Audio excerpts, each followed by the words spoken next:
Insights and Ideas, the video blog of Carl David Berman. Hello, everybody, and thank you so much for stopping by. You may ask yourself, what does gargoyles have to do with the insights or the ideas of this writer guy, Carl Berman? Great question. Well, first of all, it's not gargoyles, it's gargoyle. So one thing I do have over the average person is an excellent French accent. I just said that word the correct Parisian way, and I'm not talking about Paris, Pennsylvania, or Paris, Ohio. I'm talking about Paris, France. Uh, so a lot of my experiential insights in life derive from my childhood, including 2 full years lived in the city of Paris, France. First, when I was in third grade, around the age of 9, and then again for my second year of college when I was about 19. And those 2 years shaped me in many, many ways. I always preface these stories by saying back when dinosaurs roamed the earth. Maybe I'm flattering myself in hoping that you presume me to be younger than I actually am.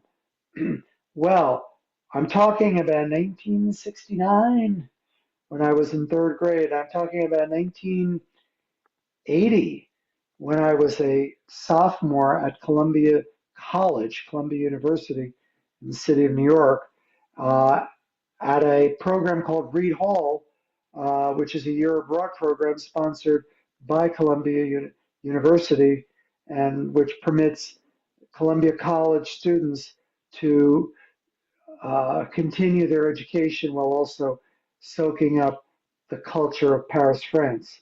I did that, and it has given me great appreciation for various things.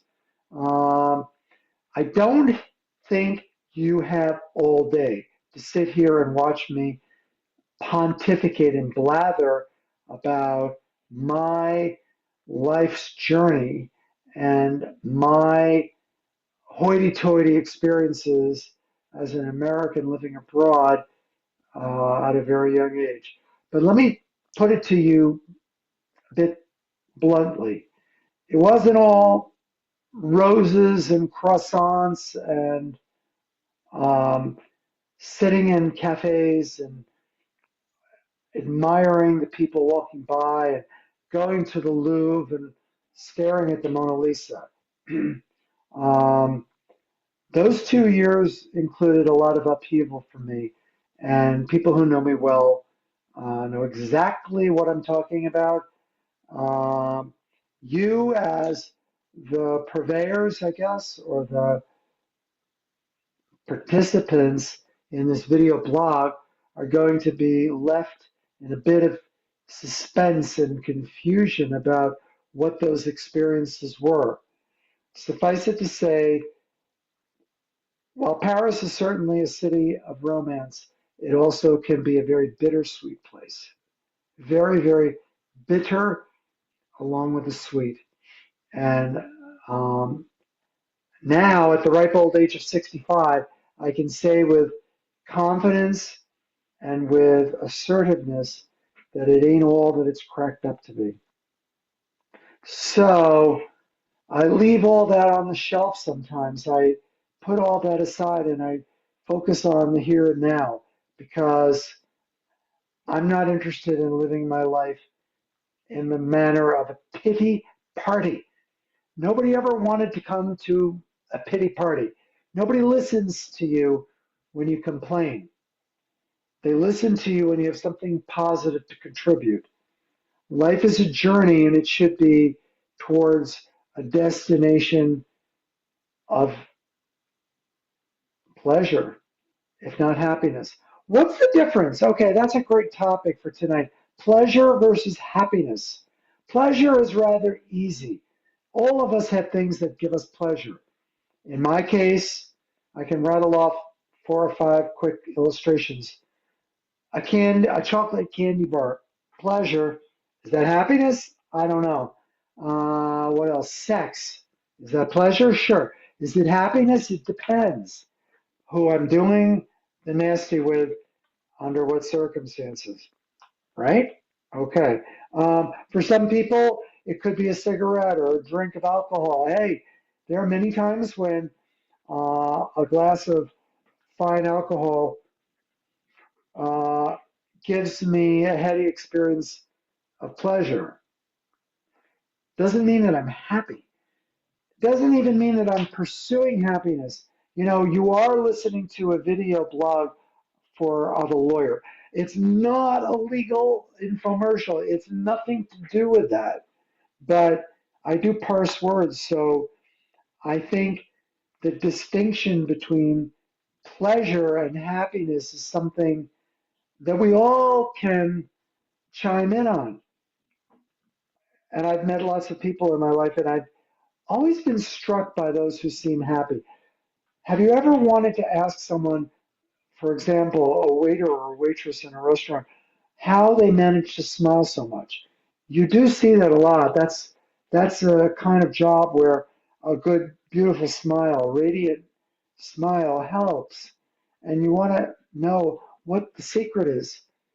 Now, it would be naive to ask that smiling waiter or waitress um, uh, how they derive so much happiness in their lives. But you and I both know that just because they're smiling doesn't mean they're happy. As a friend of mine said, and I believe I quoted this in the last episode, remember to keep smiling because if you do so, they'll never know what you're really thinking. So this waiter or waitress may actually not be happy.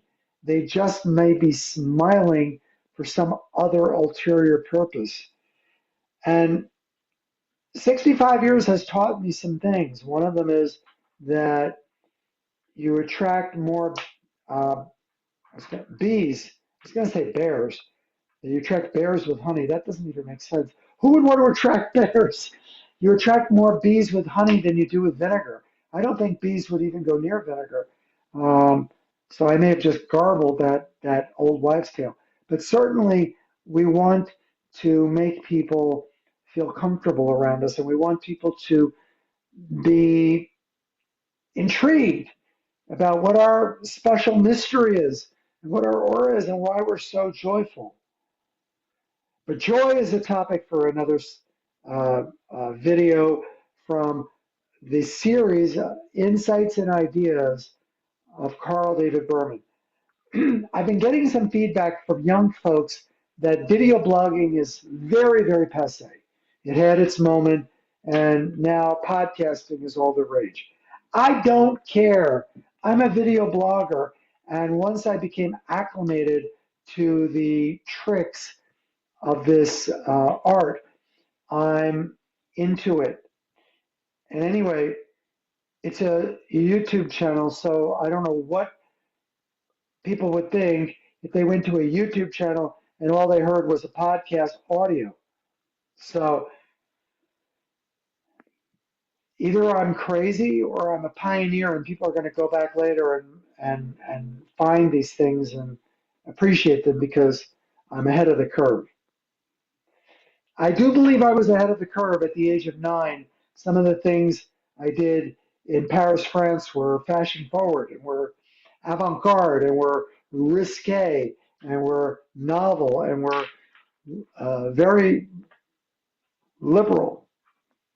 Um, but they left a bitter taste in my mouth, and it took decades for me to overcome the bitterness from those days, months, and years when I was young. Gargoyle. All right. So the punchline is for somebody who doesn't have a dictionary nearby, a gargoyle is a monster in a sort of a French medieval mythology sense. You will find these sculptured monsters on cathedrals and old churches throughout France and probably throughout Europe, and they don't exist in real life, but they're not really human, and they kind of perch on towers or columns in these medieval and Renaissance um, architectural wonders that you find throughout historical France, including Paris. And they're quite interesting to behold. So the next time you happen to get off your plane and you're in Paris, make sure to ask somebody how to find the gargoyles, uh, perhaps on the Notre Dame Cathedral or some other place. But hey, this is not a touristic guide to Paris, France. This is the insights and ideas of Carl David Berman, my video blog entry for tonight. Thank you so much. Please click the like and subscribe buttons. I'm trying to grow an audience here. Thank you very much for stopping by. Please come back and see you next time.